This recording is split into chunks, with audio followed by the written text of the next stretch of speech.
Ассалаумағалейкум. Үй жағдайындағы донер жасаймыз. Оған керегі фарш қуырылған, картоп, огурцы, помидор, лаваш, томатный кетчуп, майонез керек. Ең алдымен майонез бен кетчупты жағып аламыз.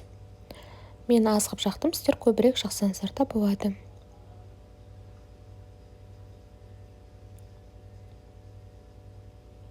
Одан кейін огурцыды қоямыз. Осылай қойып шығасыздар.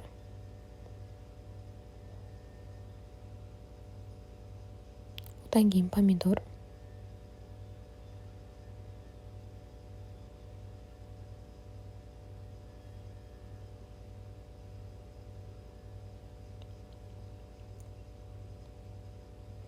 Одан кейін картоп. Яғни картошканы қуырар алдында бірінші суға малып, крахмалын кеткенше дейін қоямыз. Одан кейін кесіп, кептіріп қоямыз. Суы кептірілгеннен кейін бірақ қуырамыз. Сосын тұз себеміз де осылай дайын болады. Ал фаршқа келетін болса, қыздар, фаршты қуырамыз, оған қосамыз тұзын, бұрышын, базилик, орегано дегендер бар. Соны қосып, чеснок қосасыздар, жақсылап. Соны қосасыздар, сол кезде жақсы дәм береді. Міне қыздар.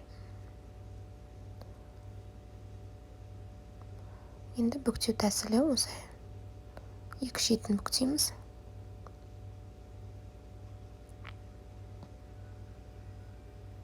Шашылып қалмау үшін. Міне қыздар. Қыздар, сіздер гриль немесе сковородкаға қоюларыңызға болады. Мен сковородканы алдына қыздырып қойдым. Екі жақ беті қызарғанша дейін. Міне дәмді, хрустящий.